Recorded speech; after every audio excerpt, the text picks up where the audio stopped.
Willits City Council for March 8th, 2017 to order. And Pledge of Allegiance. Nick, would you lead us in the pledge? Pledge allegiance.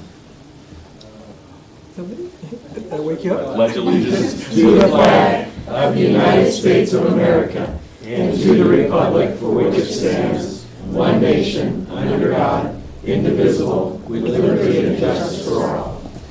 Sorry to put you on the spot. All right. Roll call, Kathy. Yes, Council members Rodriguez, present. Strong. Here. Ornstein. Here. Stransky. Yes. Mayor Gonzalez. Here. All right. Public communications. The council welcomes participation in its meetings. Comments shall be limited to 3 minutes per person so that everyone may be given an opportunity to be heard. To expedite matters and avoid repetition whenever any group of persons wishes to address the council on the same subject matter, the mayor may request that a spokesperson be chosen by the group. This item is limited to matters under the jurisdiction of the city council which are not on the posted agenda. Public criticism of the city council, commissions, boards, and agencies will not be prohibited. No action shall be taken. Do you have anybody from the public that would like to come up? Come on up and state your name, and I think there's a little sign in there.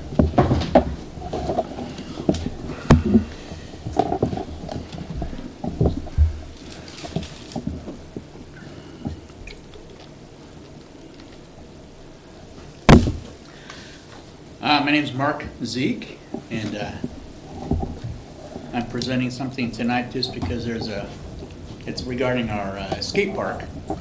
And so we have a number of kids that use scooters. And I know in our thing here, it's let's see, section 1057, and it says other self-propelled wheeled apparatus that are mentioned there. So my problem, or I don't know, scooter of course, but the kids are inconsistently being asked to leave who ride a scooter by some officers. And so I just wanted to get a clarification as to what's allowed. I know the sign down there says no scooters, but on this it says and other self-propelled wheel apparatuses. Well, I'll tell you, I was the police chief till just a little bit ago, and I'll tell you the scooters, the way we were told initially when that was set up, there was a no-no on scooters. Jim, do you have? Yeah, it's been a while, but I know we had prohibition against bicycles. And scooter, it seems like REMIF, our insurer, basically put out the rules for us that we had to, in order to have insurance on the park there. It's one of those things that I don't know if they've relaxed their rules or not, but in order to get the park Stated open. in here, the only thing that was prohibited was bicycles. Yeah. And so I took it that any other similar wheeled apparatus would include the scooters. Yeah, it seems my recollection was that metal, anything that someone could run over and hurt themselves, that was the issue. So. Okay, it's not spelled out specifically, but what are our kids who, a lot of these scooter kids are younger, entry level, and so it was created by public and private funds. So. And insured by the city's insurance. Yeah, so. I understand that. So other facilities that are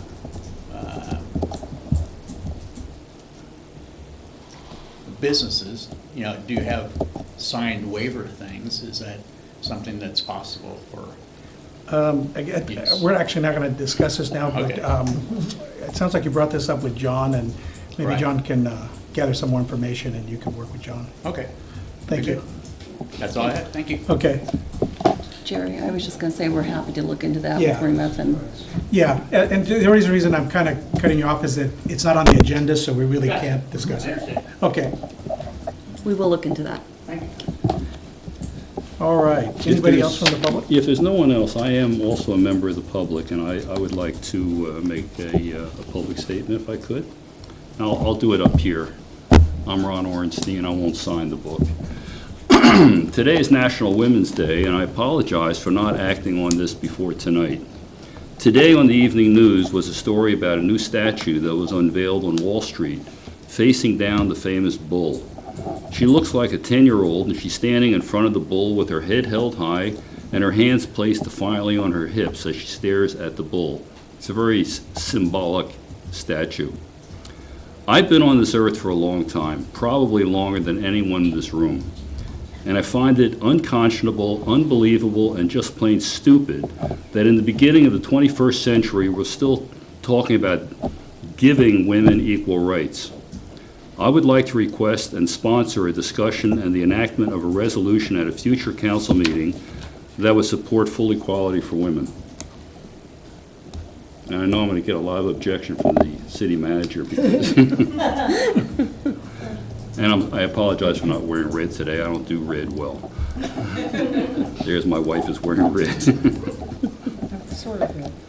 The family's represented. Okay. Anybody else?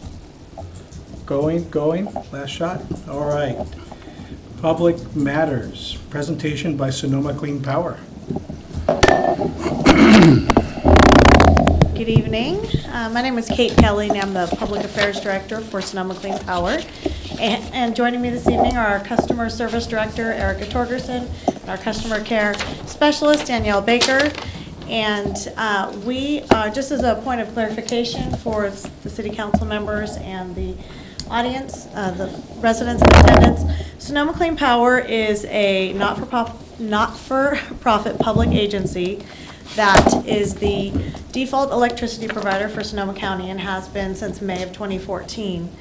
And back in October of last year, the City Council of Willits voted to join Sonoma Clean Power's Joint Powers Agreement and join the cities of Point Arena and Fort Bragg and the County of Mendocino in receiving service from Sonoma Clean Power.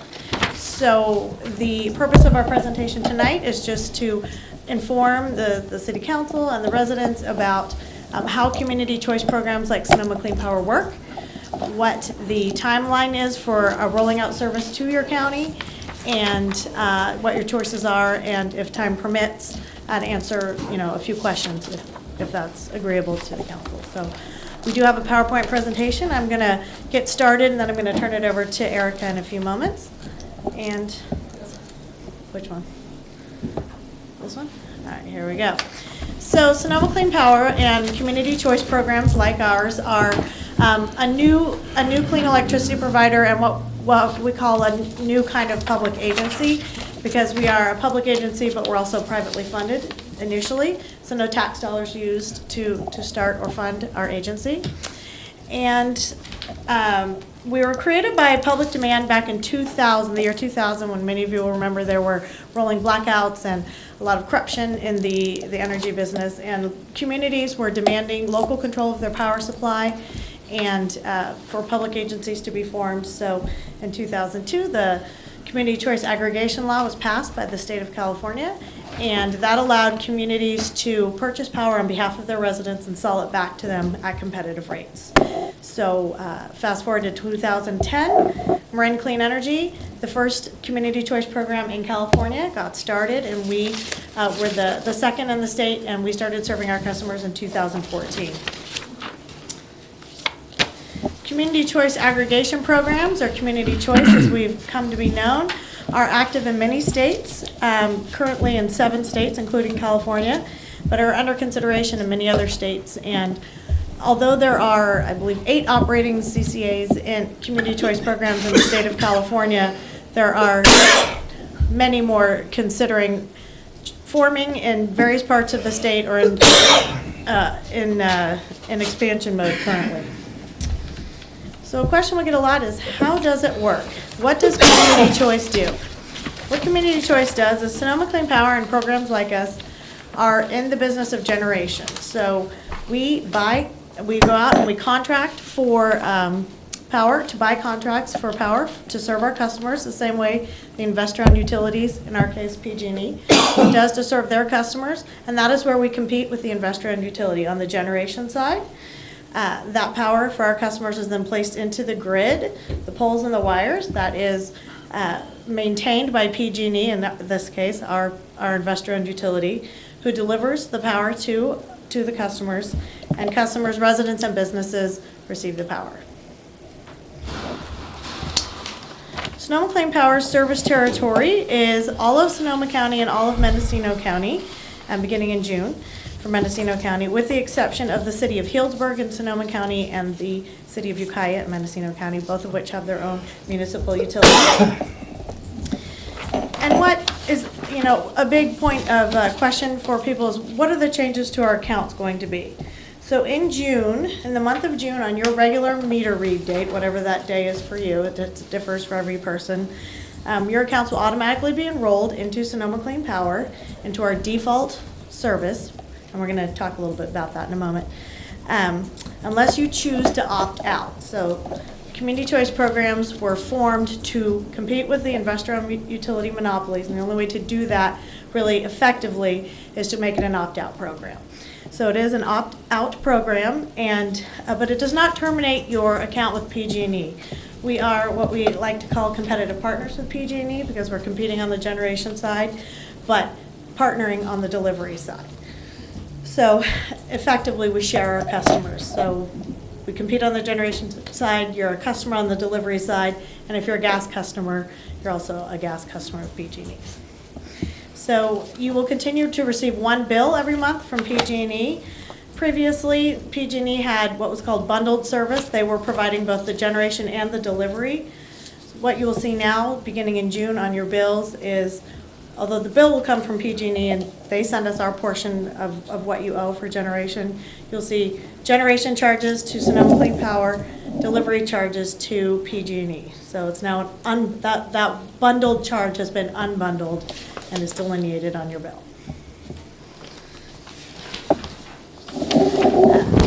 So if any customers currently have any of these discounts with PG&E, low income or other medical baseline, so CARE, FARA, or medical baseline discounts, those PG&E discounts continue. They are on the distribution side. They're not on the generation side, so there's no need to reapply or do anything. Those carry through automatically. And if you are a solar customer, switching to Sonoma Clean Power will trigger a true-up on your account, and it's probably something that our Director of Customer Service is going to talk to you about in just a moment. But we are going to be doing a lot of public meetings here, both in your community and throughout the county, attending and sponsoring a lot of community events and attending city council meetings and board of supervisors meetings in all of the communities so that we can really get the word out to the community, make ourselves available for questions, and make sure that everybody understands what's going to happen. What does NEM stand for? Stands for Net Energy Metering, and so that is the program for customers that are on solar. Do you want to? Okay. So another question that we often get is, how does becoming a Sonoma Clean Power customer affect your priority with PG&E? And the answer is it doesn't. Because the state law mandates that PG&E is required to maintain the grid and the reliability of the grid, that means that if there's a power outage, PG&E's linemen and their folks will go out and resolve the outage regardless of whose customer you are. So you will not receive any interruption in service as a result of being a Sonoma Clean Power customer, because we are shared customers. And that's it. Oh, and then really quickly, just wanted to let everyone know about the schedule for enrollment. You will begin to receive, residents and business owners in the county will start to receive notices from us, a series of 5, plus a bonus letter, advising how the program works, what your options are, what the time frame is for service. And these notices will be sent in both Spanish and English, and those will begin in April and will continue after service has begun. You will start to see your first Sonoma Clean Power portion of your bill on your July bill, and then you'll get another final notice in the month of August. And we will be continuing our community outreach throughout the summer months and making ourselves available as long as needed. So are you saying there is an active enrollment that has to happen? I thought you said this was like an automatic kind of a thing. It is an automatic, so all customers will automatically be opted into Sonoma Clean Power, but we are required to send a series of notices. So you will have the opportunity beginning in June, if you wanted to opt out, to Okay. do so at that time. Right. And that can be done online through our call center, which we'll make sure everybody has that information about how to Okay, do so that's that. more for the opt-out than for the opt-in. You don't Correct, opt in. correct. Okay, But just gotcha. really for information too, because it's a lot to take in. Good, thank you. So I'm going to turn it over to Erica now. She's going to talk about some of our programs. Good evening. Thank you again for having us. So Sonoma Clean Power offers 2 services to our customers. The first is Clean Start. This is our default service. It is 36% renewable. It is designed for maximum participation. Currently, the rates as of March 1st are 1% less than PG&E's on your total electric bill, so you will see a small savings. It's not a lot. It is only 1%, but it is a little bit lower, and every little bit helps. This service is also 48% cleaner than PG&E's service. It's less greenhouse gas emissions. In addition, because it does have a large amount of hydro in it, which is carbon-free but not renewable in California, it is actually 77% carbon-free, which is very exciting. To dive into a little bit more detail into our power mix, like I said, it is 36% renewable, 41% hydropower, and then 23%, it says unspecified power there. Unspecified power means that you cannot trace it back to a single power facility. So what that means is it's mostly natural gas. And what we use that for is to balance out the renewables, which come and go depending on how the weather is. PG&E is currently 29.5% renewable in their power mix and 59% carbon-free. Their nuclear gets to count as carbon-free. These are 2015 numbers. The way it works is that we won't have our 2016 numbers until end of May or early June. We will let you know as soon as what they are, but we believe they'll be about 40% renewable. So it is a pretty good jump, which we're very excited about. If you can afford to pay a little extra and want to do a little bit more for the planet, we do have a second service. This is our premium service. It's called Evergreen. Evergreen is 100% local renewable power. Currently, it comes 100% from the geysers, which is geothermal in Sonoma County. We are looking to add solar into the mix in 2017. So the good news is if we are able to build solar resources here in Mendocino County, we'll be able to add those to the mix as well. And potentially someday be able to lower that cost a little bit more. The cost for Evergreen is 2.5 cents per kilowatt hour premium, so it is about 11% more for your average residential customer than our Clean Start program.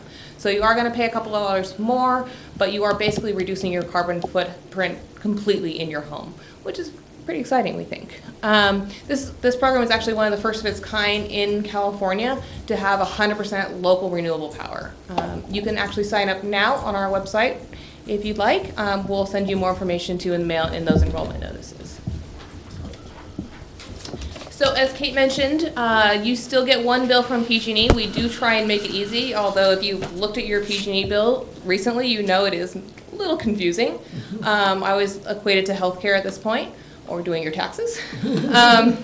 So previously on that first page of your bill, you would see just current electric charges. That it will now be broken into 2 pieces. One is electric delivery, the other is electric generation. So again, we're going to be handling electric generation, which is the power that you're actually using in your house, versus PG&E's electric delivery, which is all the infrastructure. What many people don't realize when this was a bundled charge was how much of your bill actually went to delivery. And it is often about 55% of it.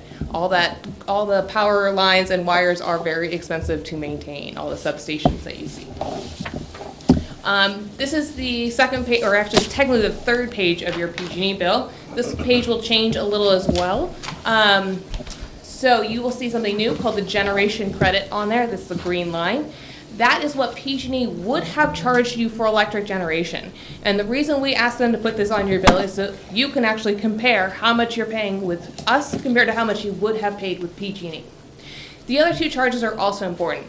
One is the Power Charge Indifference Adjustment, or the PCIA. This is a charge that PG&E charges Sonoma Clean Power customers to be our customers, and the purpose of it is it's for above market contracts that PG&E purchased on our customers' behalf before they left PG&E service. So everyone has to pay their fair share to ensure that bundled customers remain indifferent to us departing.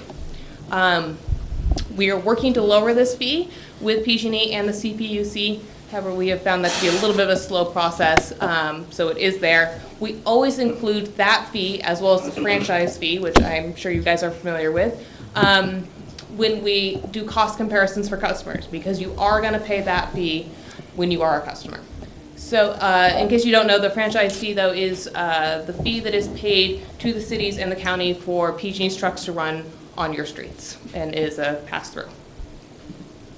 So then you will see a new page in your bill as a Sonoma Clean Power customer. This is our details page, and it is where our charges are. So you'll be able to compare that $33.90 with what PG&E would have charged you under the electric generation credit.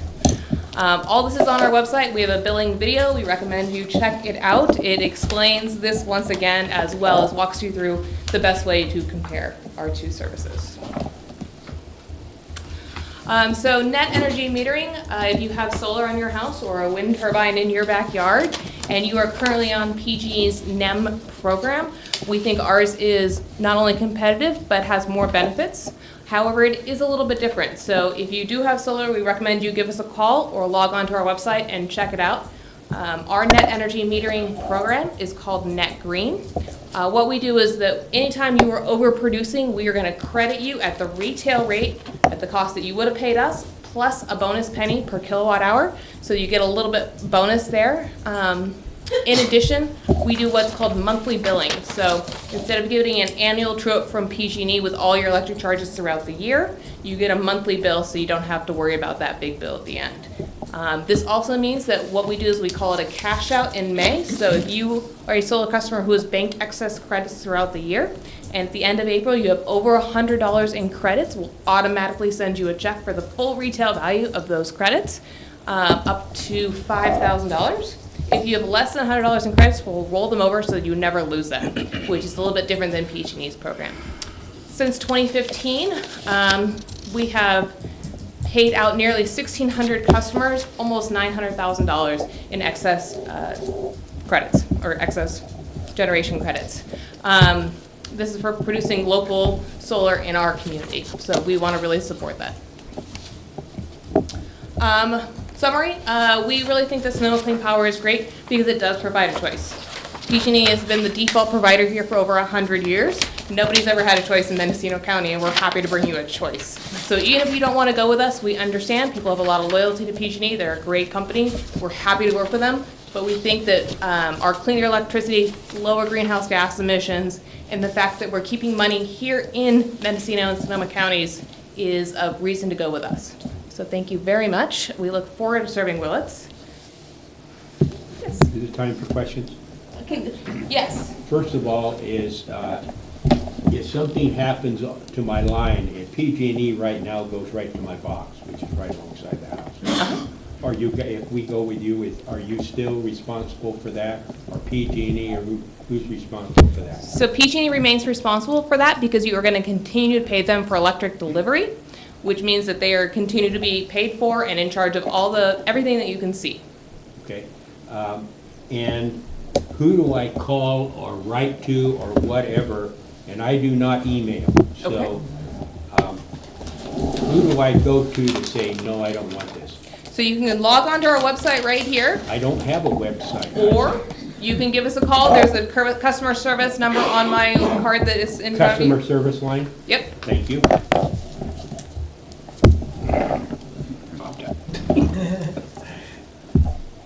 Quick question. Could you just explain a little bit again that power charge indifference adjustment? Such a weird. It's such a fun title. Explain it just a little bit more. Yeah, absolutely. So the purpose of the fee was to ensure that customers who stay with PG&E are not harmed by our customers leaving. So it is, in that essence, it's fair. And so what happened is that 10, 15 years ago, PG&E signed long-term contracts on the assumption that their customer base was not going to change. Those contracts were, at this point, because power is very inexpensive right now, were above market. So they take those above market costs, sell that energy today, and then we all kind of pay the difference as Sonoma Clean Power customers. I still don't get it. So,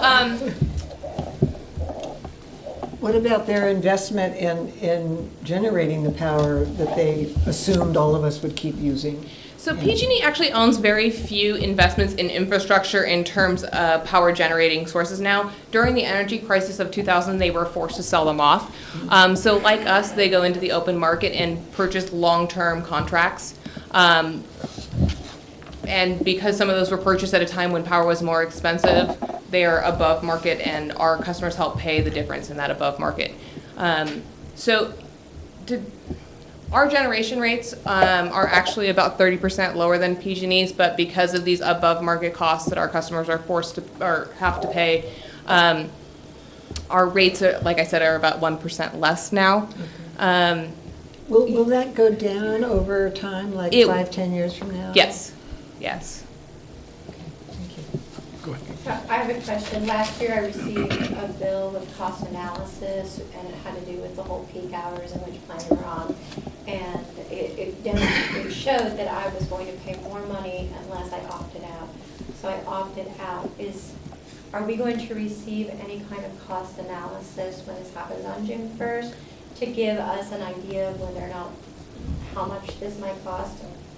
So, were you in Sonoma County? Is that where you received it? You received it up here? As a business customer, yes. I'm not sure who you would have received that from, because any type of, anything like that, generally we do as a joint mailer with PG&E. So once a year, we're required to do what's called the joint rate mailer, and it has our rates, and it has our power mixes, all on one piece of, it's an oversized postcard. Those will go out the first week or so, or middle of July. And they will go to every single customer, whether you're a PG&E customer or a customer of ours in Mendocino County. So that will have it, as well as our rate comparisons are available on our website. It's a PDF document that lists all the rate types and a general kind of list of what the costs are for each, us and PG&E. So there's lots of places you can find out the difference. But we won't. Nothing will be provided to us with a cost analysis to give the customer a general idea of whether it's going to cost us more or save us. We'll send you one that's your rate type, so assuming you're E1, which is the most common rate, of an average customer, so whatever the average E1 customer in Mendocino County, how much power they use, it will provide a side-by-side analysis of us compared to PG&E. It just won't be your specific one. But you'll be able to tell from your PG&E bill by doing the math who's cheaper as well. Yeah, I understand that. Most people aren't going to do the math. They just want a cost analysis, which is why I was asking. And then the other question is I noticed that Ukiah was excluded, and what's the reason for that? They have their own municipal power companies. Those are a public power company that actually owns their own infrastructure as well. It was probably, I don't know when it was set up, but it's been a long time. I imagine it's pretty uncommon to have a city go muni now, but they don't need us. It's similar to what you do. They don't even use people. It's not. They do what you're doing, I think. They buy their own electricity. Yes, but they also own the infrastructure. Yeah, exactly. I have a few points. Okay. On page 10, you talk about competitive rates, and you put out about 1% lower than PG&E on total electric bill. What would change that dynamic? I mean, you buy most of your electricity, depending on the program, from natural sources. Mm-hmm. Natural gas would, of course, be the one source, I think, that would be subject to market pressures. But how would you account for the about 1% lower or? So PG&E changes their rates 3 to 5 times a year. They go up, they go down. Sometimes it's not generation, sometimes it's only generation. Whereas we attempt to only change our rates once per year. Our rate setting is done through a public process. It includes at least 4 public meetings. So we set our rates, PG&E changes it 3 to 5 times a year. And they are not equal across rate classes, those rate changes. So it does fluctuate throughout the year. Then one comes around again, and once a year, we reset all our rates to PG&E's and then lowered by a percentage. Oh, okay, so basically you're using the PG&E rates as a baseline? Correct. And you're charging about 1% less? Yes. So across the line, across the board, we can expect a cheaper rate than we get from PG&E. Is that an accurate statement? As of March 1st, yes. Okay. I'm a numbers wonk, so excuse me. Looking at the energy statement, the details of the PG&E electric delivery charges, the first one on page 14. And in this example, you're showing that, and I realize it's an example, it's hypothetical. Yeah. You're showing a Tier 1 allowance, a Tier 1 usage, a Tier 2 usage, and each one of them comes at, there you go, that's the one. And each one of them carries its own kilowatt hour rate. Correct. And I did the math, and 6533 and 5053 does compute. Okay. However, I'm looking at the generation credit of minus $50, and I'm wondering where does that come from? So the Tier 1 and Tier 2 numbers, the per kilowatt charge there is the bundled rate. So that is delivery and generation. Right. So what PG&E does is they put in the bundled rate and then they pull out the generation as the negative. I see. Okay. Gotcha. That satisfies my mathematical. Oh, and then just because you are a math guy, so you take the power charge and difference adjustment plus the franchise fee plus our generation costs, and you compare that to the generation credit, and that's where you can see who's charging you more. Okay. So then on the next page, I noticed that this is your statement. Correct. Clean, no PG&E stuff on it. Uh-huh. And you don't have tiers. We don't. So the tiers are solely on the delivery side of your bill. Our rates are flat. Huh. So we do have time of use periods. If you're on a time of use rate, we will have a peak and off peak and those type of things. But in terms of tiering, that is solely on the delivery side of your bill. Okay. And that, you just answered, I think, the next question on the next page with the solar. Excess electricity generated is credited at the retail value plus 1 cent per kilowatt hour. And I guess that is on the time of use setup, correct? Yes. So whatever time you are generating that electricity, we're going to pay you the retail rate plus that bonus penny. Well, I'm going to get some solar panels. I think so. That's pretty cool. Be one of those 1,600 customers that got checks the last 2 years. Incentivize additional local renewable energy going into the grid. So That's why we designed our program. okay, so if customers solarize everything and they sell it back to you, and they get this 1 cent per kilowatt hour bonus, that goes back to the grid, and the grid does not know if it's carrying PG&E's electricity or your electricity. But I guess there's still this unidentifiable benefit that solar power owners are doing, for the whole, I mean, can you So, yeah, talk about I can that? speak about that. So energy by itself, by definition, is clean. Every electron is clean. You cannot trace a back one to a dirty power source or a clean power source. Right. It is all about how it is generated. So what we do is by contracting with wind providers and by contracting with solar providers, we are choosing to turn on a power facility that is clean energy as opposed to sending our dollars to a natural gas plant that is dirty energy. So it's all about who generates it. So just like if you own solar, you get the credit for being the green person in this. So you can't, if your neighbor opts out and you stay with Sonoma Clean Power, your electrons are all the same. But it's because you stayed with us that you chose to turn on a cleaner power sources at the source.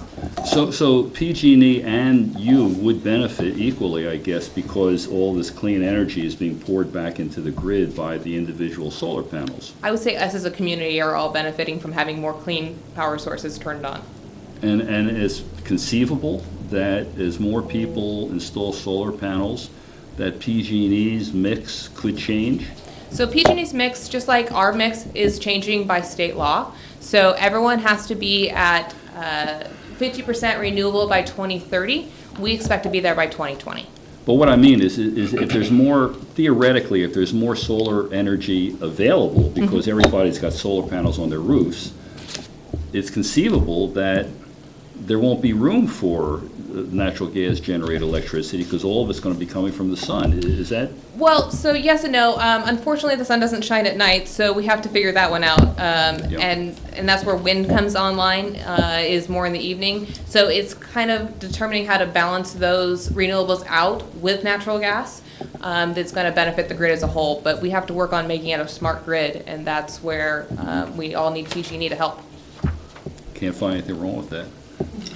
Did you have something? Yeah, to go back to when I asked about the power charge indifference adjustment. And I said, because that is a charge that PG&E is having to cover their commitments that they made before, okay. That, is there enough of a history in Sonoma or in Marin or whatever to see whether that in fact changes over time, or is that subject to the PUC negotiations that are going on? It is subject to the contracts that PG&E has in their portfolio for your vintage.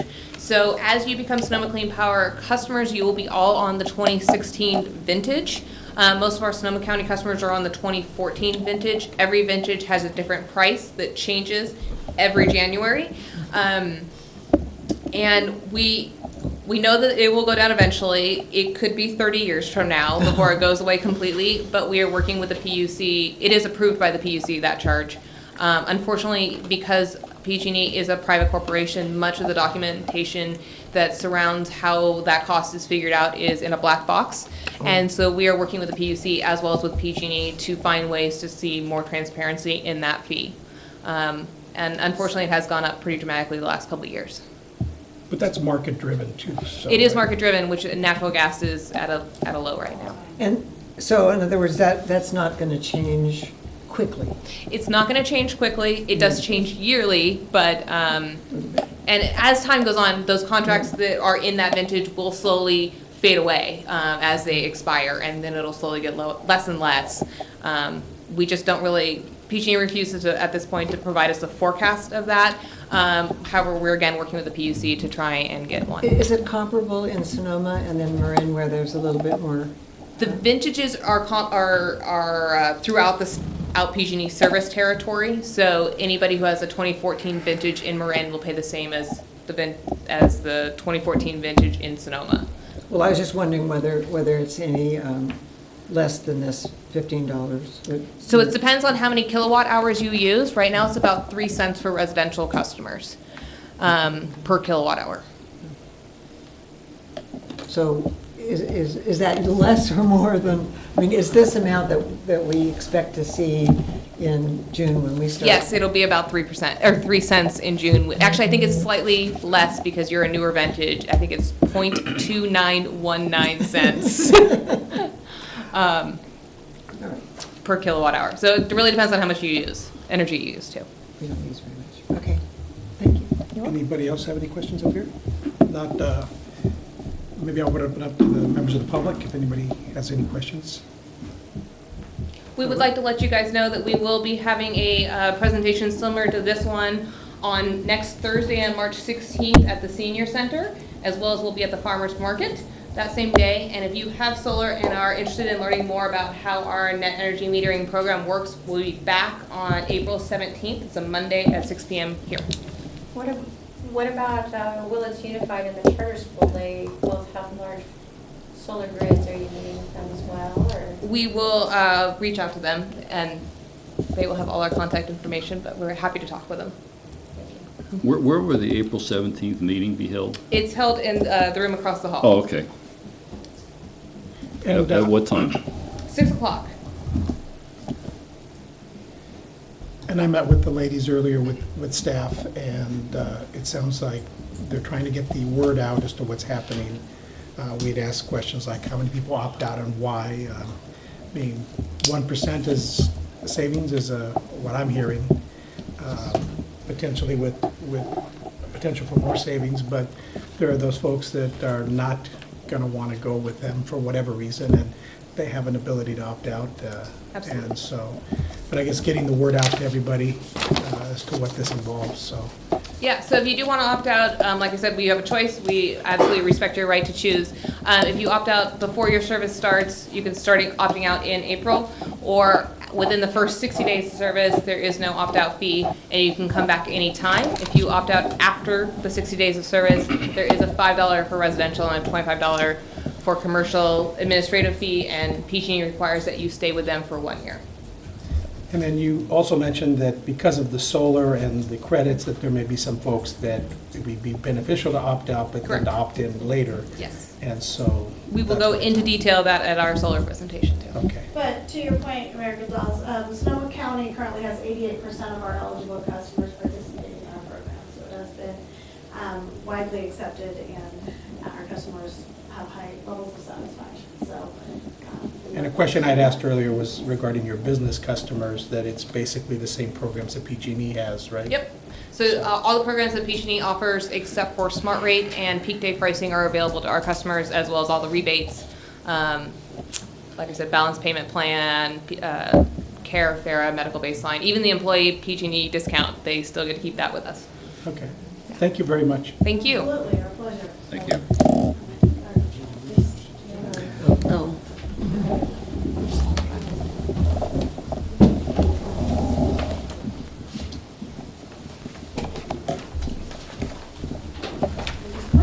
We'll be back next week. All right.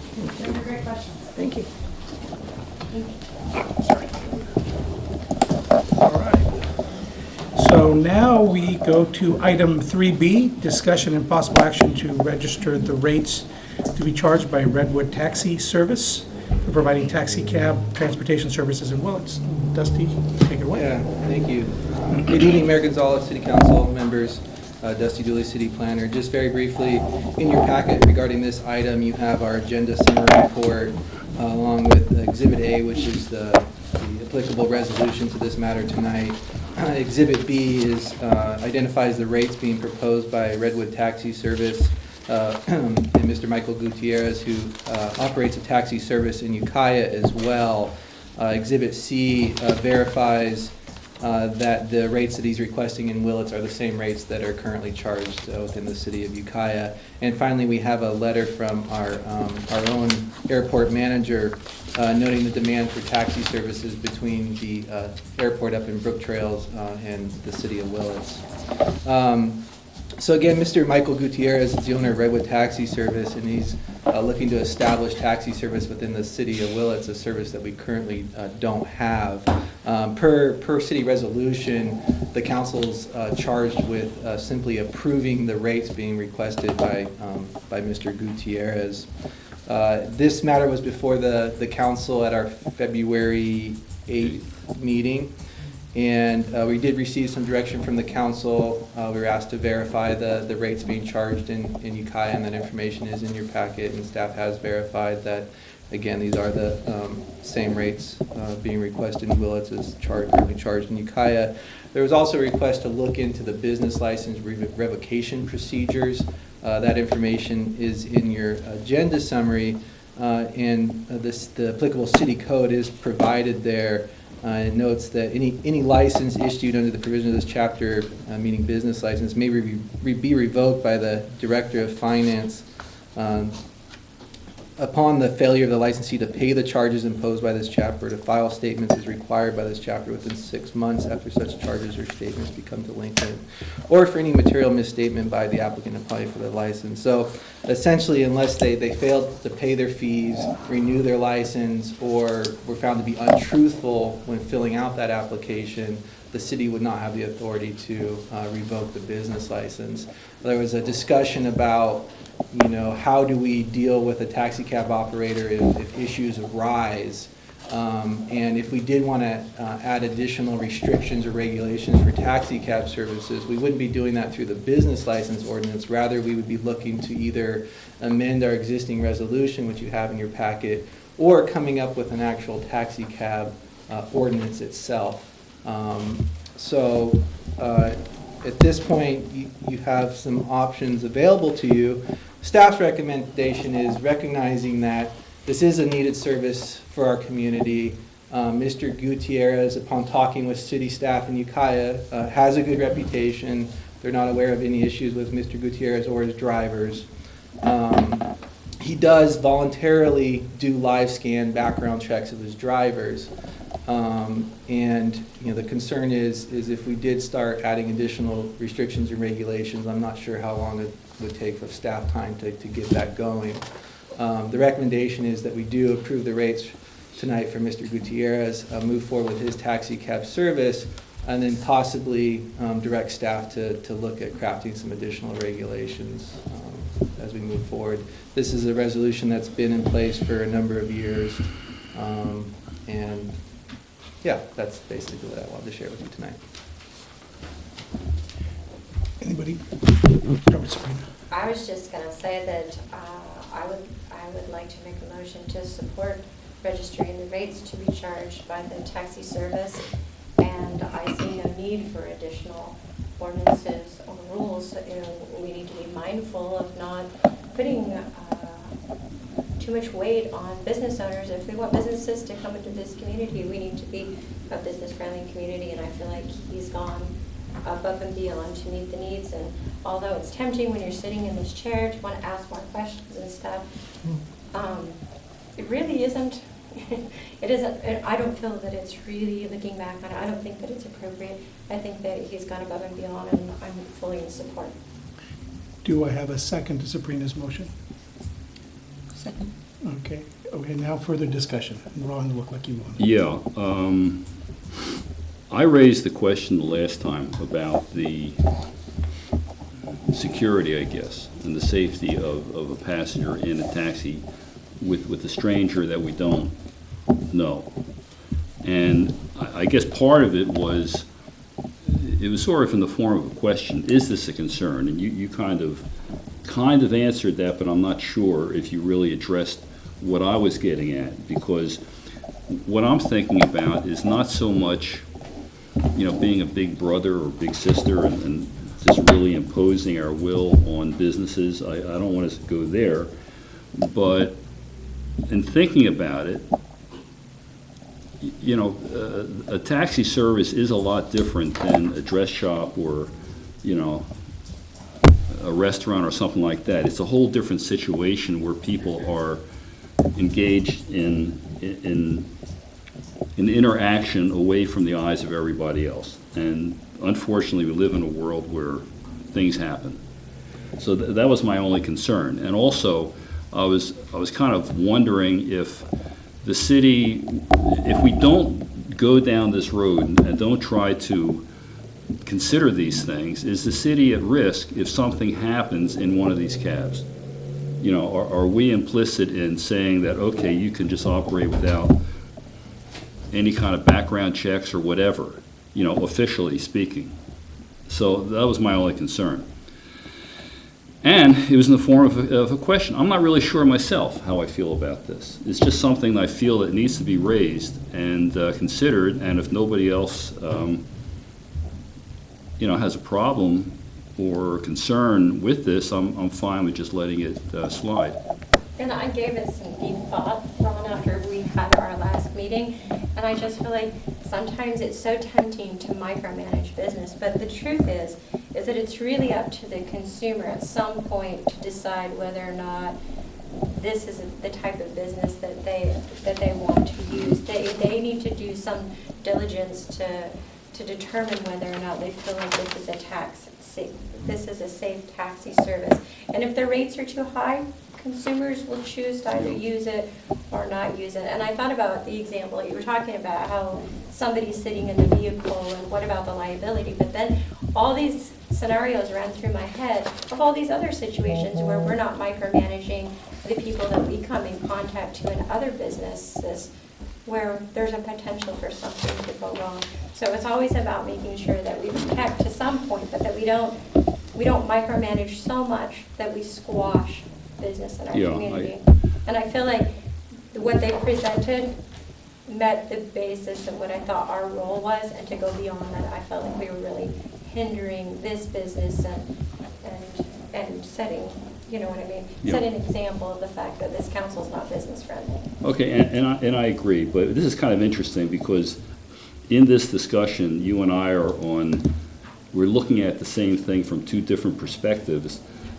Interestingly enough, I'm looking at it from a woman's perspective, apparently, and you're looking at it from a man's perspective. And I can't understand a woman's perspective, really. I can't really speak to that. I mean, if I get in a taxi cab, I'm not concerned, you know, and I imagine some women might be. If I go into, I'll walk down a dark street and not, you know, be concerned about anything. And a woman might be. And I'm not saying a woman would be, but, you know, we're different people. You know, we're different animals, you know, we have different capabilities and different ways of approaching things. I would say that I'm looking at it from a business perspective as well as a female perspective. And I do believe that as a female, I have a responsibility that should I call this taxi service, I've already asked in the community about their reputation. I've already done some research, and I assume a sense of responsibility in choosing to use their services like with any other service. So that was where I'm coming from. That's good, and I'm not trying to be big brother. A question. Is the Exhibit A, that's a resolution from a few years ago, that's not part of the, or is that part of the agreement that we have with Mr. Preteri? The Exhibit A? Yeah. That's just reference of why this matters before you. Well, what I was wondering is that has sort of commitments that Redwood Cab Company was making at that time about testing whether the drivers are, and whether each of the drivers, being an independent non-employee, is having their own permit. And so that I'm just wondering, is that the same basis on which this is being permitted as well, or not? That resolution is still effective and it's still binding, and so a taxi cab operator still must comply with it and have the drug testing that's required and provide proof of compliance with the drug testing. That was kind of what I assumed, that was sort of still relevant and still would kind of oversee the activities of the taxi service, and therefore that is, you know, that's assurance, and I think his record is also assurance that he's going to run a good business. And so I agree. Do we hear from the public? Well, Larry, do you have anything? Everything's good with me. You know what, I worked with Alan Falari on this resolution several years ago regarding, I think it was Hey Taxi then, and I guess the history behind it is that we don't really have an ordinance like the city of Ukiah does regarding regulating their taxis. So that's why you don't have some of those other things. The resolution was kind of designed to kind of cover the basis for some of these.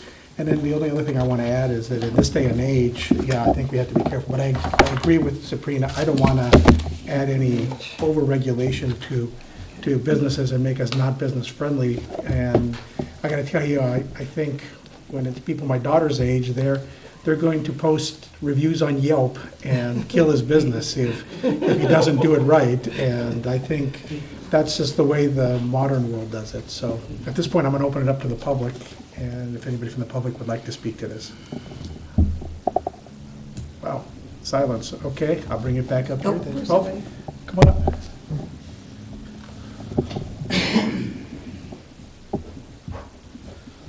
Good evening. I used to work in Lakeport for Maria's Midnight Taxi, so I know you guys have concerns about the people driving and how they can affect the people that they're supposed to be riding with them. It's more of a 50-50, I would say, than any going one way. Like, a driver is going to be nervous about the people he's going to be picking up, and I feel like the people that they're getting in the car are going to be also equally as nervous that the person's going to be taking care of them. I want to say more likely than not, the drivers are more nervous about the people that they're picking up because they're behind them. More likely than not, it's drivers that get attacked, stuff like that. But in the end, I really feel like the town really needs something like this. There hasn't been something around here for about 5 or 6 years. I know I've been giving my buddies sober rides for a while now, and there's just a really big need for it, and I think it's a thing of trust between the two parties. You know, like, you gotta trust each other, and as you do rides in the community, you'll build trust and you'll build relationships with all the people that you give rides to. And that's pretty much all I have to say. Thank you very much. And I think we have a motion, a second, and the last thing I want to say is we also were provided with a letter from our airport manager regarding the need for a taxi service and that he routinely gets asked for taxi information. So taxi service in the brook trails and surrounding areas is, I think, important to service the community. In addition to what Dial-A-Ride and the Senior Center do, this is something that's going to run probably in the odd hours where those services aren't available. So, all right, I'd like to call for the vote. Kathy? Councilmember Rodriguez? Yes. Strong? Yes. Ornstein? Yeah. Stransky? Yes. Mayor Gonzalez? Yes. Thank you, Mr. Gutierrez. All right. Consent calendar. Council minutes from February 8th and the 22nd, and warrants. Item C, lease agreement with Willits Unified School District for maintenance for pool and gym. And item D, shared facility agreement with Willits School District for the use and repairs of tennis courts owned by the city. I'll move to approve the consent calendar. One second. Okay. All right. And Kathy? Councilmember Rodriguez? Yes. Strong? Yes. Ornstein? Yes. Stransky? Yes. Mayor Gonzalez? Yes. All right. I think this is John. Building information reports. Did you want to speak to that? Oh, no, sorry. Just inspection. information. Any questions or anything? Nope. All right. Business license activity, then. All right. Right to appeal, item 6. Persons who are dissatisfied with the decisions of the city council may have the right to review that decision by a court. The city has adopted section 1094.6 of the Code of Civil Procedure, which generally limits to 90 days the time within which the decisions of the city boards and agencies may be judicially challenged. Commissions, the Willits City Council meets concurrently as the Planning Commission, and we don't have anything. And now we're on item 8, city manager reports. All right.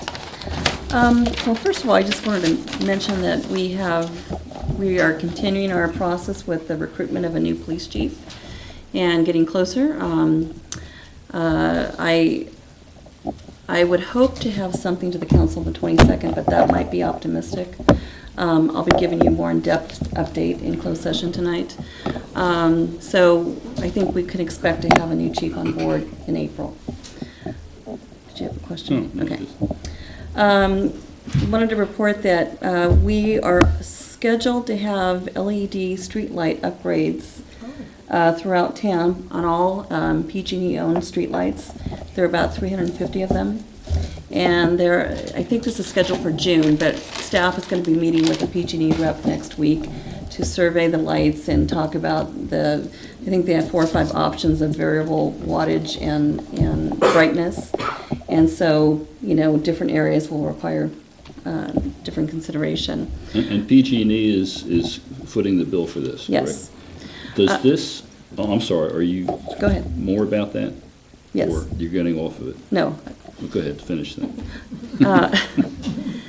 We also, as the city, have the option of getting additional lights, which would not be an extra cost to the city because it would be offset by what we'll be saving on electricity with the new LEDs. So we'll have a recommendation after we meet with PG&E. So, as we've discussed many times, we have a flat rate with PG&E for all of our streetlights. It's an annual rate. I believe that's the same every year, correct? And it's amortized over the year. It's always the same no matter how long the lights are on. I mean, the monthly bills are the same, I think, even in the summertime when they're not on as long as I'm assuming. Okay, and as to the best of my knowledge, that rate was set up over 20 years ago, I think. Is there any discussion about that? I mean, especially with LED lights, it's going to be a lot less electricity. Where are we going with that? We would definitely be talking with PG&E about our bill and having an adjustment in our cost. You sure it might be an adjustment? I mean, we don't know. It hasn't gone up in, 2 decades. I'm just wondering if we might be, Waking a sleeping dog? yeah. On the other hand, they are investing in this upgrade, Right. and so they will be wanting to pay themselves back out of the rates for a while. So as long as our rates don't go up, and they're then paying themselves for this investment out of the savings from the. Yeah, it'll certainly be a conversation we should have. Yeah, think. I think Sure. that this deserves some Yeah. close look by the staff. Absolutely. So again, we'll be meeting with them next week and we'll vet these questions with them. That's good news. Will they? Are the lights going, I mean, I know there was an issue with LED, we looked at LED lights in the past, and part of the problem with that is that some of them aren't bright enough. Right, So you're going to be addressing that. right, that's correct. Okay. That's very exciting. The more lights that we're going to get, will we have a input on where these lights are going to be? Absolutely, Okay, and will they come back to the council of where these lights are going to be? yes. Okay, thank you. Will the public have a chance to weigh in on it? Well, at the point that we bring it back to the council, yes. Oh, okay. So I guess when we agendize that, or at least get it out with the newspapers so that the public has some suggestions to staff. Right. So next week, again, that's our initial meeting with them. We've just been sharing emails back and forth, and to set up this meeting for next week to survey the different areas and do an assessment on the brightness that's needed in different areas. And we'll talk with them about these other, the billing. And then we can come back to the council with an update before this actually starts. And at that point, I can't, it's premature to tell you right now how this is going to go forward. We'll have a better idea after we meet with them next week. But what I would envision is that we're going to bring back an update to the council and to the community of, what our recommendation is. And, community will have an opportunity to weigh in. I have no doubt that we will encounter people in the community as we're doing this tour next week. And, we got a lot of feedback on our Main Street planning effort. Is this going to be a nighttime tour? It's a daytime tour. Go ahead. A little bit of clarification. I've been the staff member having the most recent communication with the PG&E staff member. And Tuesday is really an opportunity to just have PG&E give us an initial presentation on the program for staff to ask questions and have that feedback. What was really neat to hear is that PG&E is in the process of identifying all the city-owned lights as well as PG&E-owned lights within the city, and they're actually going to create a map that would be very beneficial to us as we discuss our options. And it might be that map takes a couple months to materialize. But in the meantime, staff has talked about driving around the city at night and taking inventory and sort of recognizing where we have a lack of light, or even in some residential neighborhoods where maybe the light's a little bit too bright and it's shining into folks' backyards. Certainly it's been recognized that there's a lack of lighting in certain areas along Main Street. And so as our city manager alluded to, there's a potential there is going to be a cost savings with switching to the LED lights, and that's an opportunity for the city to actually realize additional lighting without any increased cost to the city's bottom line. So, again, that's where the plan as we move forward. But I'm envisioning that map being a lot better map than I typically make, and would be a great tool to share with the public, and sort of they can look at and go, oh, that's the area where we're missing a light over here, and there's an existing pole that we can do. And in talking to PG&E and bringing up the idea, at least that staff member mentioned, provided we're not needing to move any other equipment on the pole like a transformer or something like that, they'd be happy to install that additional lighting at no charge to us. So this is, good news and exciting little project that's been dropped in our lap. Do you know if the maps will be like a GIS kind of overlay kind of thing that we can incorporate? Yeah, I'm not sure. I was asking that question myself. It's a file that we can incorporate into our GIS system, and he didn't know yet, but hopefully he's going to have some more information for us when we meet next week. Probably another stakeholder to have at this would be the fire department at the staff meeting. That way, they respond to a lot of places, independent and obviously our own utilities folks. I mean, when they're out there doing those flushing and they've got the lights out, so. I hadn't thought of that, and that's a good idea. Yeah. I'll reach out to them and invite them. Thank you. So that's a great segue to reporting on our water and wastewater plants. Main Street flushing was completed last week. The flushing program is still going on and will be going on through the end of April throughout town, but the Main Street part is done. Lake County has had a lot of issues with flooding this season, and they had about 3 weeks ago reached out to all the other local cities for loan of wastewater operators and public works crews, and so we offered ours up. In the end, they didn't end up needing them, but it's nice to know that we can call upon each other when the need arises. Both plants continue to perform excellently. They've done well in the storms.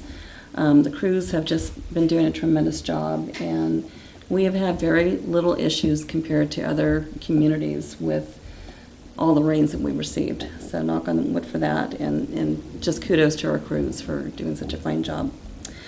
Public Works, and really in keeping with the storms, the governor just declared a state of emergency for, I think it was 55 counties, including Mendocino County.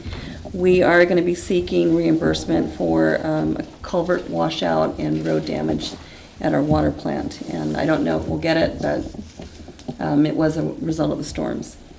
The Public Works crew are continuing to work on potholes and around town, and of course we've seen more of those with the storms. I was driving back from the Bay Area Sunday, I think it was, and I was amazed at how many potholes on the freeways that there were. Yeah. So, and of course, I'm working on the trees. There are 2 trees. Did they come down last week? Kathy, do you know? I don't know. So we have 2 trees in Rec Row that were near the tree that fell and damaged the grandstands that need to come down, and I think it was slated for last week. I'm not sure if it happened or not. So if it didn't, those will be coming out, I'm sure, in the next few days. And that's all I have. Yes. Speaking of potholes, you're probably familiar with a pothole that you and I pass almost every day at the north end of Bechtel Road, where it joins up with Main Street, right by the hotel. And it's right there on the, southbound lane, I guess, like 20 feet in from the intersection. And it's constantly being filled, and it's constantly being unfilled. So, and I know that, the street crew is doing what they can, but it occurred to me, one day I was passing by and I looked down and I noticed that right next to that pothole is one of these little covers, for a utility valve or something. I couldn't tell if it was water or sewer or whatever. It's in the street, a little jobby like this big. And I'm curious if there's something underneath that's undermining the street that's causing this thing to sink all the time. Are we creating a sinkhole? Do we have to look at, would it be prudent to look at if there's pipes? I mean, this cover tells me there's a pipe of some kind nearby, which could have a leak, which could be undermining and making a sinkhole. I'm just, might be worth looking at. We will. It's possible they already have, but if not, they can pothole it and check it out. Okay, thank you. That's it? All right. Community development.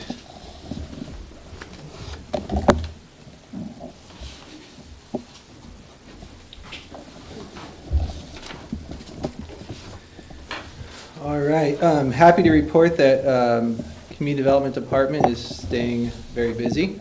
We have 16 current planning applications to process, ranging from some pretty time-consuming general plan amendment, rezone applications, use permits, et cetera. Cannabis Ad Hoc Committee is meeting later this week, and we will continue working on putting together a draft ordinance for the council's consideration. So definitely trying to move forward with that as fast as we can. Revite Ed is finally meeting again on March 14th, 4 o'clock, right here in Chambers. And at least 2 items that we'll be discussing are the vacant commercial building ordinance and identifying properties to include in our expanded sphere of influence to provide to LAFCO. Received previous direction from the council to include the interchanges and whatnot, so we'll follow through with council's direction on that. Working on environmental documentation to use our new city well full-time to augment our surface water supply. Last update I got from Caltrans was a week or 2 ago, and they let us know that they are going to have additional signage installed before May. I don't have confirmation on if they're going to install everything that we've asked for or not. Our last meeting with including the deputy district director for District 1 at least promised to look into the request and do his best. So that's where we are with that. Staff did note that April would be a lot better than May. Again, just trying to get as much signage as we can to help businesses out before we get the busy rush during our late spring, early summer months. Also exploring the idea of having Main Street be designated as a business loop. That's a way to direct drivers to understand that if you get off the freeway and come through town, you are going to be able to get back on the freeway. So it comes with its own understandings. Let's see, working hard on the housing element update and relating zoning changes that were identified in our existing housing element. Hoping to get that to you here in April.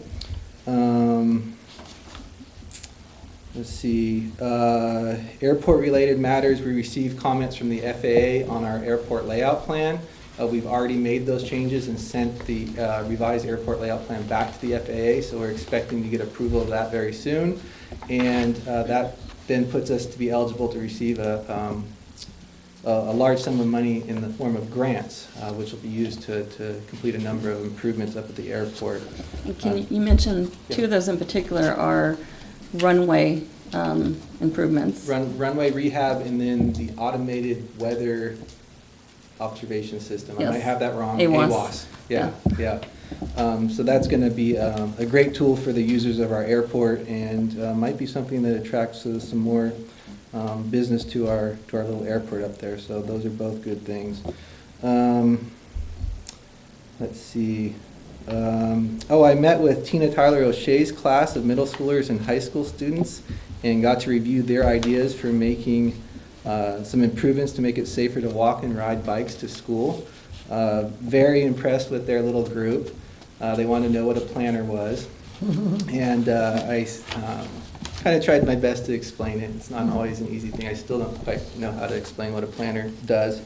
But I said, well, let's pick a project. And they said, we're going to throw a party. And I said, great. We're going to throw a fundraiser event. There's going to be 1,000 people that shows up, and kind of gave them a setting. And I said, as a planner, what do you need to be thinking about? And boy, those kids spouted out parking, security, lighting, seating, fire safety, etc. And I said, you know what? I said, I've had a number of applicants come in and ask to throw parties. And I said, you identified more things than they did. So you're all well on your way to being planners. The future is looking good with kids like that. And more planners. Yeah. and speaking of that, looking for a little help. We've noticed a position for a planning intern. And I was going to say that it doesn't pay, but I'm willing to offer half my sandwich every day, so whatever that works. So if there's anyone out there that would like to entertain the idea of getting some experience in the planning world and playing an important role at the city, please come talk to me. We'll be sending that out to a number of colleges, and again, it's not uncommon as you're entering the world of planning or any profession to offer your services as an intern in the hopes of garnering a paying professional planning job. I think we got an engineer that way. So it's proven effective in the past. That's good to know. What kind of a sandwich? Anything but tuna. All right. Yeah, so that's an update for you there. All right. Great. Thank you. Boy, a lot on your plate. Jerry, I'd like to ask, we didn't cover finance, and I'd just like to ask Human development. Susie a question, if I can. When do you expect to get the next statement of tax revenue? So the quarter ending in March, we typically get close to June, and then the one that ends in June, we typically get close to September. So you're expecting something in April or something? The next report? For December, we should get it in March. In March, and that would cover the fourth quarter, or the fourth calendar quarter of last year. So it would just start to give us a little bit of a hint of how the bypass is affecting us. You don't? Okay. Thank you. Building department, building and safety, if you'd asked me this at the end of January, I would have told you the sky is falling and we're directly under it and it's going to hit us. Then February came around and we actually wrote about $1.5 million worth of work for February. That to me is extremely encouraging that people want to invest in our community like that. And about half of that were industrial improvements. So, our business community is also confident in our little community here, enough for them to invest close to $1 million. When you say business, are you talking about like conventional business or marijuana industry? Or wouldn't you know? None of what I'm talking about has anything to do with cannabis. Really? I'm talking about Windsor Mill.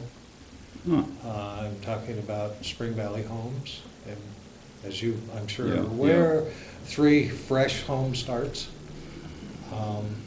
Windsor Mill, a couple of months ago, demolished their old dry shed, and they're replacing them with 2 new engineered steel buildings that have expanded their storage capacity. Basically, they're building up so that they can do more business. That's over on Railroad Avenue? Yes. So do you have a sense of why there's so much confidence talking to these people? I'm happy to see them come in the door, and I'm not asking. Okay. Also, I want to just quick report on the Vassar Pizza building. The reason that had stalled is because there were permit problems with that building, and the scope of work expanded dramatically. And I think as everybody sort of realizes, when you start a remodeling project on a really old building, every time you pull something out of the way, you find more problems behind it. And that was the case. The owner and his architect and I have worked this out, and he has picked up the revised building permit that goes all the way and completes the site, the exterior, the interior as well. And there are, excuse me, he's putting his crew back together, and they should be starting. Well, they did do some cleanup here this last week, and anyway, they're getting back to work on that project, and I'm real confident that they're going to do a great job because the guy really cares. And I mean, his heart's in this place, and he keeps telling me how much he loves Willits and how much he wants to get to the point where he can reopen this as another restaurant. Oh. And so I was feeling down about it, now I'm feeling up about it, so. Any questions? Do you have any idea why the storefront at Les Schwab has not been repaired yet? I just issued the permit this last week. Oh, okay, so is that? Yeah, Okay. there's some engineering required, there's gonna be some minor changes, and the accident didn't really structurally affect the building, but we had to check that before we moved on. Okay, good. Larry? Excuse me. What about the flood levels? We sent off to get that adjusted. Has anything happened with that? Yes, this last week, Eric Simmons with FEMA got in touch with me and told me that they're in the process right now of revising those plans. So it'll be probably 2 months or so before we start seeing any results there. Will you get a draft copy before they revise it? Or is this Yeah, they'll submit, and we'll take a good look at what changes they've made. And that's probably gonna be the big challenge there is from the existing maps to their proposed maps to their revised proposed maps, we're gonna have to pay close attention to track where those changes are. And then the last thing I wanted to mention is that regarding the damage to the grandstands at the rodeo grounds, this afternoon I finally received some cost estimates on the repair work, and it looks like we're going to be able to move ahead, and we're pretty concerned about the schedule and being able to get this done before Frontier Days. And working with Marcy has been great, and she's open-minded, and at the same time she really wants to see this get better. So, and I think this afternoon I got the information it's going to take to move forward. All right, thanks, John. So, I'm not trying to skip anybody over, but did you have anything more from finance, Susie? No, I'll take it through some. Okay, all right. Karen, Human Resources?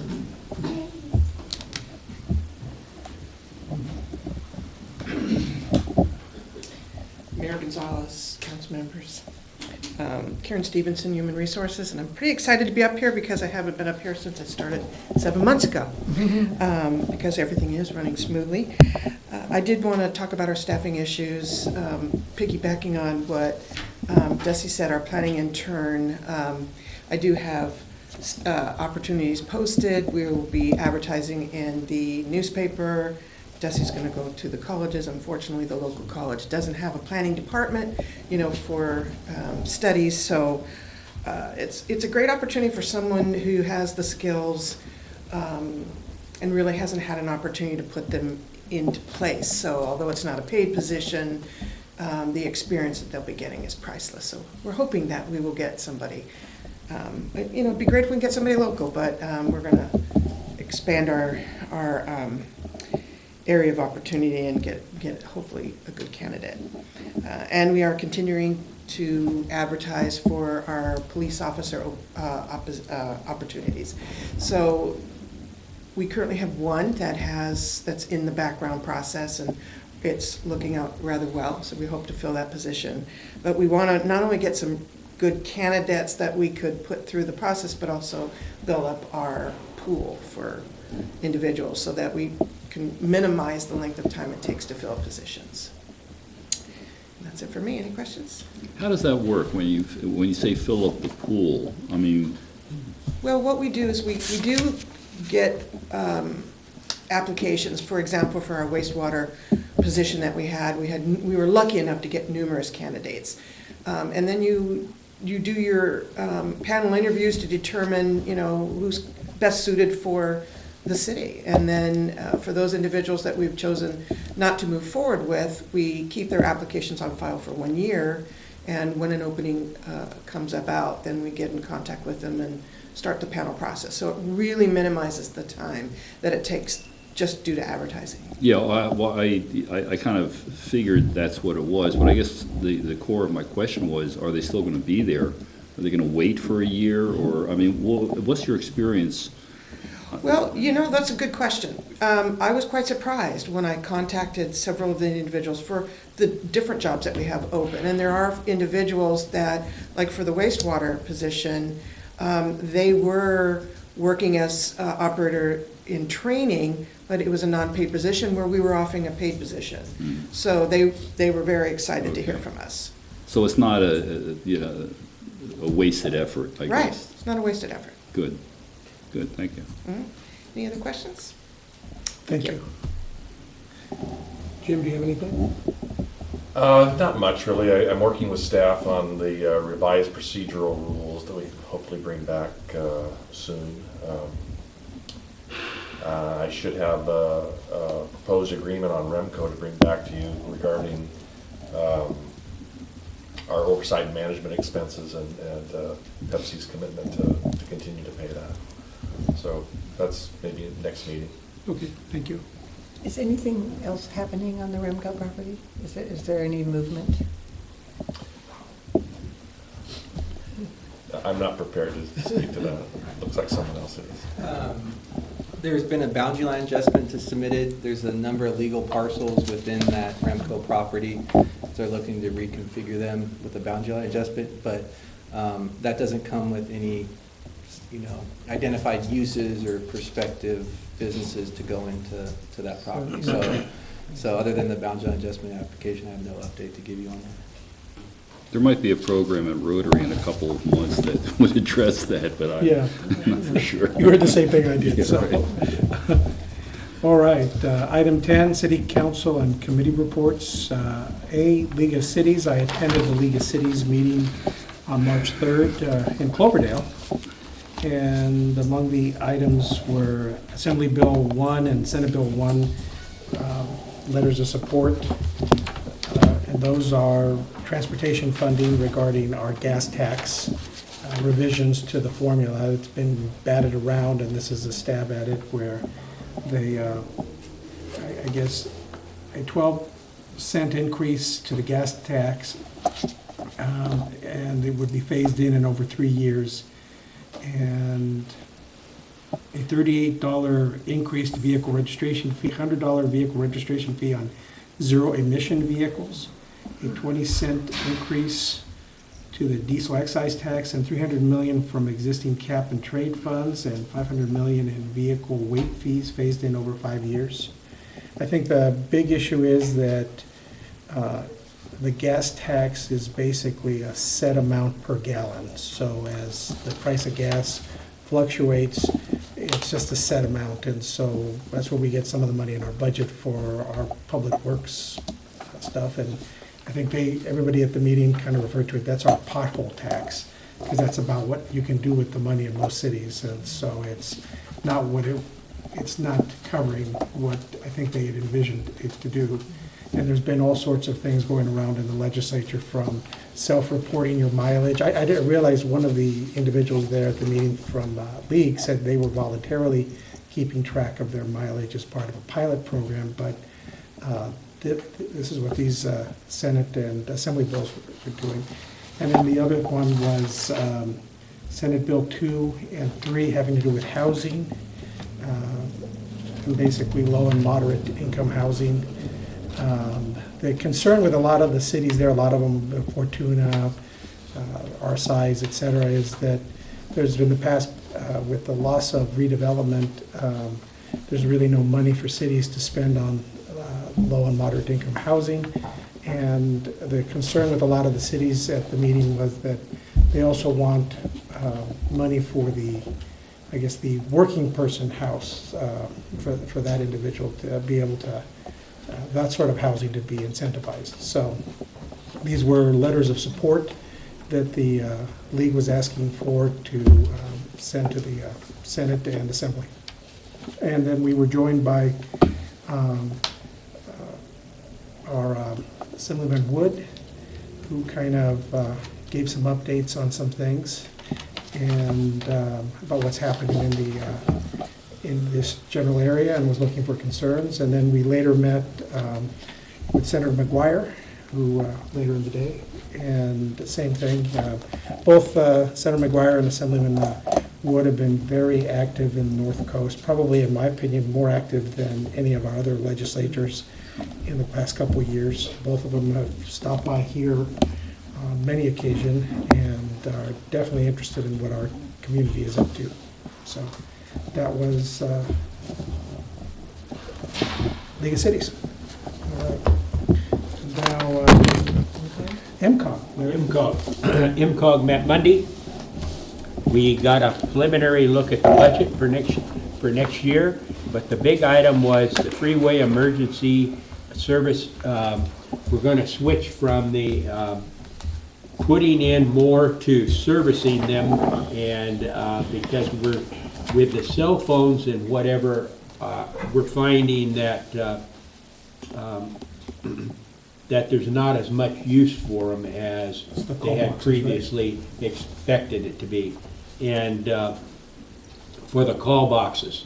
And so in fact, some of the counties and whatever down in the valley are taking them out because of the cell phones. But anyhow, we're going to try to come up with a service department and finance it through with our money for all of the Mendocino, Lake Neldora, and Lake County, and see if we can come up with enough business to hire somebody to go around and keep them all going.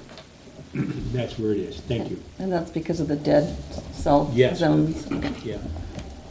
I guess they use satellite in some areas. Is that correct? Yeah, they do. Yeah. For So, Highway 20 is a prime example. all those dead zones. And EDFC. I traveled to Fort Bragg for an 11:30 meeting at City Hall tomorrow. Oh, okay. MSWA.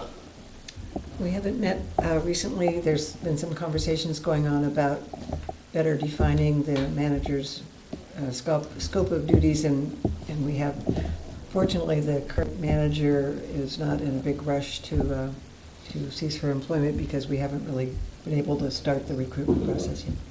MTA. MTA is not met. All right.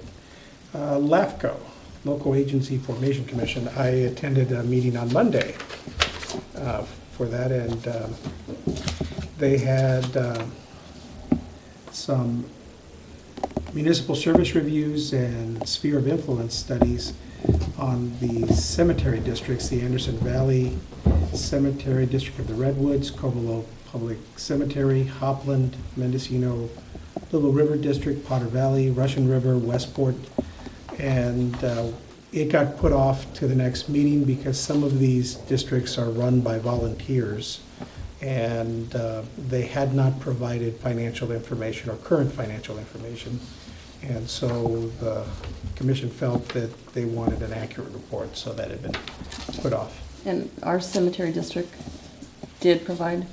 They did, but it's not the most current, I think 2013. So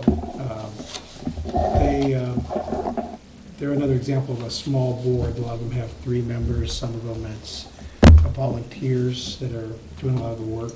So I think it's an area that I think the board of supervisors might have to revisit in the future to figure out how we can keep some of these cemeteries. A lot of them don't have any room to bury people anymore, and so there's no real income coming in. And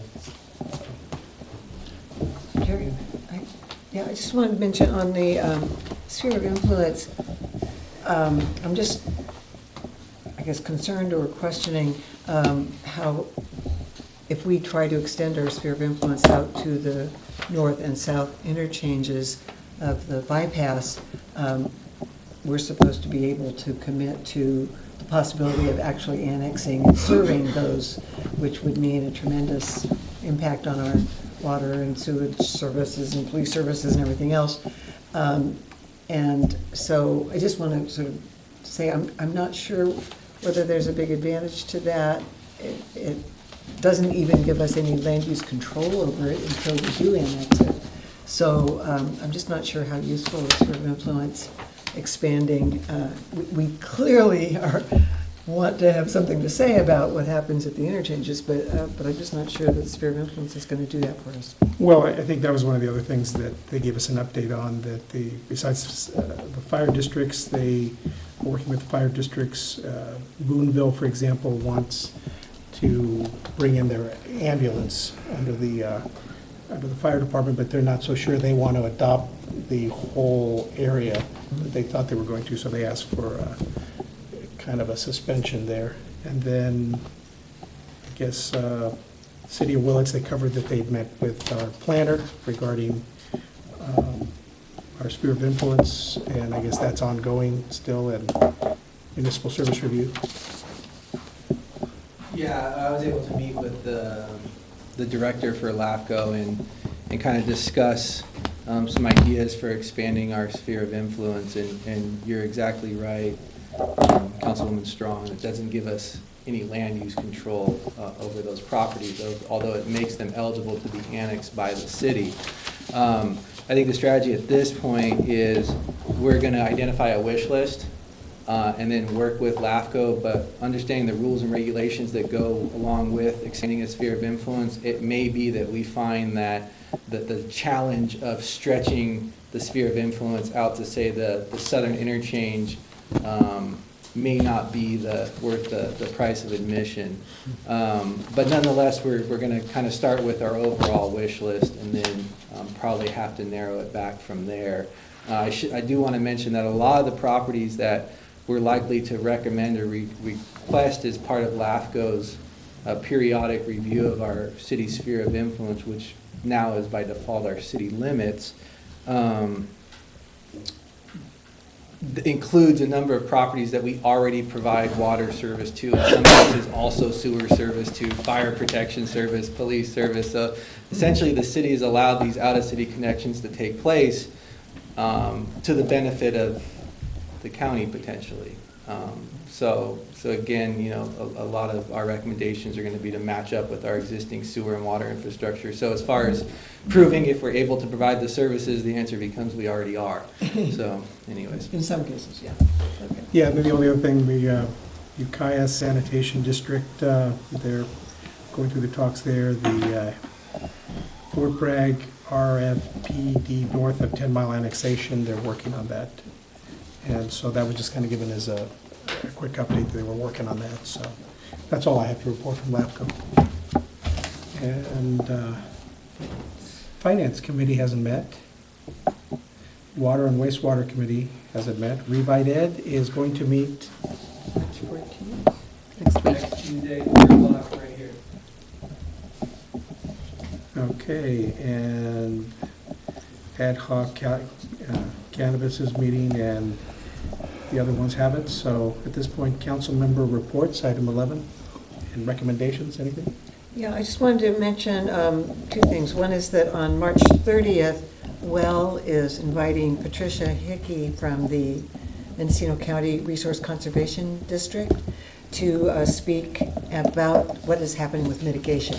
So for those of you who are curious about what is or isn't happening out there in the 2,000 acres of Caltrans owned, at this point, Caltrans owned and managed property, grazing and wetland restoration. She's going to speak to that. The MCRCD is the eventual manager of it. Right now they have an oversight role. So I think that will be very interesting, and it's March 30th at 7 o'clock at the Willits Hub, which is also formerly known as the Willits Environmental Center. The other thing I wanted to mention, because you mentioned about Senator McGuire, talked to me when we have the Women's History Gala celebration on Sunday, and he was indeed very interested in knowing what's going on in Willits, and he said if we have any need for his advice or putting his thumb on the scale to get cooperation with Caltrans on the commitments that they've made for Main Street restoration and any other of those relinquishment agreement materials. So he said he's very, very willing to hear what any kind of aid we need and help us out. He's very nice. Anybody else?